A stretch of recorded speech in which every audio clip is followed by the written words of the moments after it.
కాకినాడ జిల్లాలో భారీగా కురిసిన అకాల వర్షాలు రైతులను నట్టేట ముంచాయి. కళ్ళల్లో ఆరబోసిన ధాన్యం తడిసి ముద్దైంది. తడిసిన ధాన్యాన్ని ఆరబెట్టుకుంటున్నారు రైతులు. జిల్లాలో మొత్తం 1,53,000 ఎకరాల్లో వరి సాగు చేశారు రైతులు. 7,000 మెట్రిక్ టన్నుల ధాన్యం వర్షానికి తడిసిందని వ్యవసాయ శాఖ అధికారులు ప్రాథమికంగా అంచనా వేశారు. అప్పులు తెచ్చి పెట్టుబడి పెడితే అకాల వర్షాలు తమని ముంచేశాయంటూ ఆవేదన వ్యక్తం చేస్తున్నారు రైతులు. మరింత సమాచారం మా ప్రతినిధి సాయి సుధీర్ అందిస్తారు.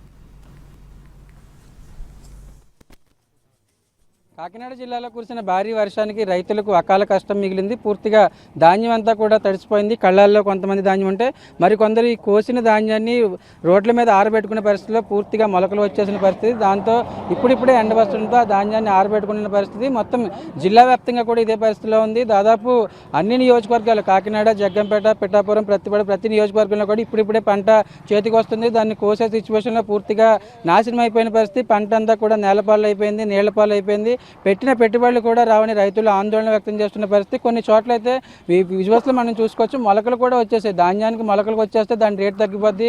మరికొందరు తేమ శాతం పేరుతో మరికొందరు రేటు తగ్గించే పరిస్థితి ఉంది. ఎట్లా ఉంది అసలు? ఏంటండి వర్షానికి ఎంత ఎఫెక్ట్ ఉంటుంది మీకు? ఉందండి, మొత్తం చాలా లాస్ అండి. మొక్కలు వచ్చేస్తున్నాయండి, నాశనం అయిపోయింది. నిన్న పొద్దు నుంచి ఎలా పడుతున్నాం. ఎంత మీకు? ఎంత పొలం? 3 ఎకరాలు కౌలు చేస్తున్నానండి. 3 ఎకరాలండి. దాదాపు ₹1,00,000 దాకా పెట్టండి. ఇంకా అలా ఉందండి అన్నింటిలో. తగ్గించేస్తారు కదండి, మరి అలా ఇష్టం ఆడుతున్నారని కొంటాం. ఎలా ఉందండి ఇప్పుడు రేట్? ఎలా ఉంది ఇప్పుడు? ఏముందండి, 1,300 ఉందండి. ఎట్లా ఉందండి? అంటే మీ దగ్గర కూడా ఇంతేనా? ఈ పొలంలో? మా పొలం కూడా అంతే. మొత్తం పంటకు వచ్చేటప్పుడే 3 రోజులు అవుతుంది. 3 రోజుల నుంచి 1.5 ఎకరానికి 4 మనుషులు పెట్టి చేయంత్రం రోజు. వాళ్ళకి డైలీ ₹1000 కూలి ఎత్తున్నాం తప్పించి ఇది మనకు చేతికి వచ్చి పంట అయితే మన చేతికి వచ్చే విధంగా ఏం కనపడలేదు. ఇది మరి కూటమి ప్రభుత్వం జరిగిన రైతులందరినీ వారి స్థాయిస్థితులను ఆదుకోవాలని చెప్పి కోరుకుంటున్నాం.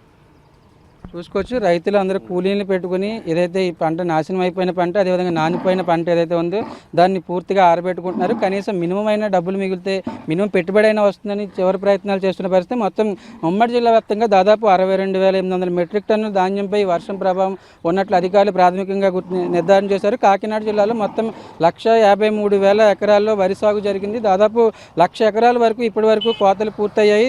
దీనికి సంబంధించి సుమారు 7,800 మెట్రిక్ టన్నుల వర్షం ప్రభావం వల్ల 7,800 మెట్రిక్ టన్నుల ధాన్యంపై ప్రభావం ఉందని అధికారులు చెప్తున్నారు. దానికి అనుగుణంగానే ఎక్కడికక్కడ కళ్ళాల్లో కావచ్చు, అదేవిధంగా ఈ కాట వేయడానికి సిద్ధంగా ఉన్న ధాన్యం ఏదైతే అమ్మడానికి సిద్ధంగా ఉన్న ధాన్యం పూర్తిగా నానిపోయింది. దాంట్లో ఎందుకు పనికిరాని సిచ్యువేషన్, కొన్ని చోట్ల నీళ్లు వచ్చేసిన పరిస్థితి, అదేవిధంగా కొంత మొలకలు కూడా వచ్చేసిన పరిస్థితి.